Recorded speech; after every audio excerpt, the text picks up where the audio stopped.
On a des divergences, mais il ne peut pas y avoir une crise institutionnelle. Ouais, il a dit beaucoup de choses. Je l'ai dit, moi, c'était une interview d'information. Informer l'opinion que li ñenn ñu doon jot lu am la ligne de démarcation entre man ak le premier ministre elle est là claire et nette. Fi mu toll nii je pense que ñu ko doon lam-lamee ginnaaw bi mu génnee ba noppi xëy na lam-lamee boobu mënatul nekk. parce que leer na ne ñoom ñaar kenn ku ci nekk wax nga waxaat nga la dernière sortie du président de la République lors de la coalition Diomaye président am na lu leeroon mais bii da ngay gis ne am na lu gën a leer pour certains sam dañu mel ne ku recevoir benn un coup de massue parce que jàpp nañu ne fi mu toll nii ñu ngi ci point non retour Mansour. loolu la firndeel et loolu li koy firndeel mooy Bassirou Diomaye Faye à l'entendre si demain le parti PASTEF choisit Ousmane Sonko comme leur candidat en 2029 du ko topp. parce que bu fekkee ne yow ñi nga xam ne ñoom nga bokkal biir gouvernement bi ñu ne ay ministre de la République ku ci wax Sonko 2019 jàpp nga ne da nga am tolérance dëgg ma moo tax nga nangu ko kon ça veut dire que ne yow bëggoo xëy na ñu wax Sonko 2019. beneen bi su fekkee revenir nga sur un décret boo xamante ne même un enfant de 7 ans xam ne le décret est présidentiel. yow yaa ko yor yaay tànn te yow yaay dindi ku la neex si tu reviens pour nous le rappeler parce que tout simplement ce premier ministre mi ngi des ci poste parce que da nga am confiance am bis bi poste bi jeexee amatoo confiance am di nga ko dindi loolu boo ko fàttalee parce que yaa ngi ñuy bëgg a wax ne ak lu coow li ja bari le dernier mot me revient et ça pourtant tous les Sénégalais le savent. beneen bi mooy yow ak majorité bi nga xam ne ñoo nekk ci mbéncum ndaw réew bu Sénégal bokkatu leen gis-gis et le quatrième point mooy parti bi nga xamante ne moo la fal ba nga dem wuti. li nga xam ne mooy c'est récépissé au nom du parti qui a été dissous nga am ko beneen parti jox la ko boobu yaa ngi ci kaso bi dafa am ñu ko doxoon te ñooñu ko doxoon en la personne de Abass Fall de Amadou Ba de Birame Souleye de El Hadji Malick Ndiaye et autres ils sont toujours ancrés ci parti bi nga xam ne mooy parti Pastef donc loolu mooy ligne de démarcation yi nga xam ne moom moo leen séparé et pour man li gën a précipité li ma ne Alamine Senghor dafa mel ne Alamine Senghor buy étouffé Alamine Senghor bu am lu bari loo xamante ne il faut mu génnee ko et pour nga génnee ko da ngay créer occasion yoo xamante ne faaw nga génnee ko wax ko et occasion bi su présenté woo moom moo tax l'interview était plus politique les questions techniques daanaka reléguées au second plan parce que yàggu ci sori wu ci amul profondeur mais les questions techniques et surtout Pastef alors que le Pastef ak les problèmes privés d'un parti politique c'est pas le Sénégal.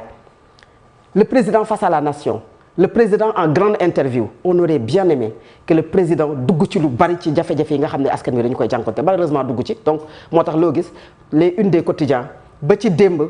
amu ci benn point boo xam ne jàpp nañ ko sur l'agriculture sur le BTP sur le FMI lépp c'est sur la politique kon ñu wax ci politique boobu nga xam ne moom la wax. comme l'a dit le quotidien Yoor ce matin. waaw bon de toute façon politique la doon def wax na waxu politique am jëfee na jëfi politique am et surtout. man dama jàpp ne li ko gën a précipité bokk na la modification des articles L29 et L30 boo dégloo sur cette question là le président de la République mënoon nga sax muté déglu ji waat Aminata Touré lors de la conférence de presse de la coalition Diomaye président parce que Aminata Touré mi ngi bëggoon def ci xelu nit ñi ne pourtant maanaam la majorité parlementaire dañu paraxi dem def cette proposition de loi alors que yëgoon nañu les 4 avant-projets et dans les 4 avant-projets am na modification du code électoral bi nga xam ne mais article 29 article 30 ba tudd ay tur ba ñenn ñu commencé di am jiixi jaaxanaan donc Ayib Daffé yëgoon na ko président assemblée nationale yëgoon na ko et loolu le président de la République répété mais bien sûr que yëgoon nañu ko parce que c'est l'exécutif normalement et cette réforme Alamine nga xamante ne bokk na ci code électoral bi bu ñu paree dañ koy jox le premier ministre qui crée un comité de rélecture teg ci ay nit teg ci maître Bamba Cissé moom président moo ko cité Ayib Daffé parce qu'il est le président du groupe parlementaire te affaire bi day dem pencum ndaw réew bu Sénégal maître Bamba Cissé est un juriste Ngouda Mboup est un constitutionnaliste Sidi Alpha est un juriste conseiller spécial du président de la République sur les questions juridiques El Hadji Malick Ndiaye c'est normal qu'il soit au courant ñu toog ñu waxtaan mais boo joxee document pour relecture il y a des observations à faire est-ce que ces observations ont été prises en compte par le président de la République est-ce que le délai bi nga xamante ne moom la ñu waxoon moom mu taxaw wax ko ne dans premier trimestre bu weeru mars 2026 bu ñu jëm dinaa ko yóbbu pencum ndaw réew bu Sénégal et sunu naataango Moustapha Diop laaj na ko est-ce que du yeexital boobu moom moo tax la majorité parlementaire dem gaawantu dugal cette proposition de loi mënoo leen ko bañal la vocation première d'un député c'est de faire des propositions de loi parce que à défaut gis nga bu ñu dugalul woon loolu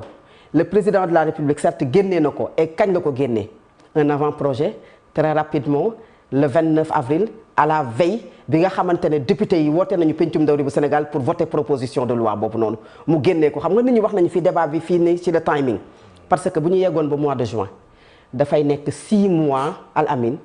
ci élection locales yi nga xam ne ci la ñu jëm et à 6 mois des élections locales il faut un consensus entre tous les acteurs loolu dañ ko tënk ak CEDEAO maanaam dëkk yi nga xam ne ñoo ko tënk ne bu ñu yeggee ci juróom benn weer ñu jëm ci élection kenn warta laal le code électoral sans pour autant qu'il y ait consensus et pour ce consensus il faut que parti pouvoir opposition société civile kenn ku ci nekk joxe xalaatam ba ngeen juboo ci waa léegi bu ñu demoon ci proposition de loi yi article 29 article 30 bi nga xamante ne aujourd'hui ba laal ci rétroactivité bi nga xam ne moom li mu dugal ci avant projet yi pour le moment bokk amagul déjà la rétroactivité su fekkoon ne député yi dañoo xaar ba mois de juin jubóowuñu ça va se passer comment à la mine moi je pense que ruse politique moom moo tax la majorité parlementaire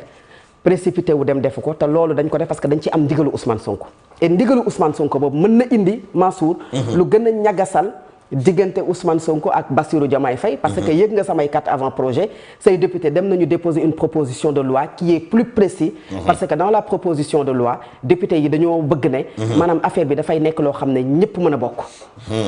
ku mën a noddal donc du am lenn loo xam dañ koy rëq dañ koy dindi parce que dans le code électoral dañ koy changer disposition yi L29 la ni la dem nañ déposer L29 ak L30 b L26 la et c'est normal loolu sax moom c'est normal parce que disposition yi bu ñu ko bindee ba pare dafay am article yoo xam ne dafay génn am yoo xam ne dañ koy dugal parce que auparavant c'était 30-31 léegi mu nekk 29-30 bu bees bi nga xam ne moom la yor le président de la République L26 moom moo ci nekk moom moo tënk lool mais am na ay sew-sew yoo xamante ne nekku ci loolu bokk na ci liñ naan pomme de discorde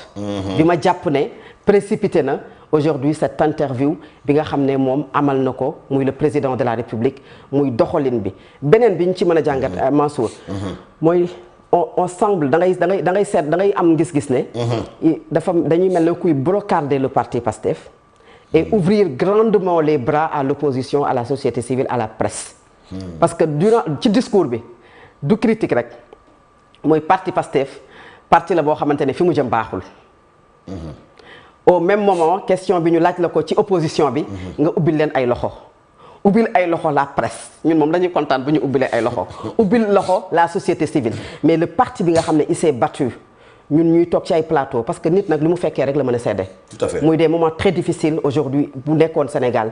ñuy dem sur les plateaux yow xëy na nekkoo fa woon ñu défendre la au prix même de leur vie certains sortaient des plateaux de télé ñu jël leen comme Amadou Ba yóbbu leen dem nëbb leen jant bi d'autres boo leen invité bu ñuy ñëw sax dañuy solo noo xamante ne kenn du leen xàmmee ñeneen ñi ils ont bravé li nga xamante ne moom mooy le soleil le froid à l'extérieur partout moment boobu xëy na yow yaa ngi ci kaso bi ak Ousmane Sonko ce parti là bi nga xam ne il s'est battu ba am lu mu téye moment boo xamante ne il était face à un pouvoir qui avait beaucoup de pouvoir parti boobu boo ñëwee Mansour taxaw nag brocard mel ne koo xam ne yow jàpp nga ne parti bi doxalin bi baaxul ni ñuy defee baaxul nga jël ñeneen ñoo xamante ne aujourd'hui ci li ngay wane mooy ba tey yaa ngi ci logique gu réconciliation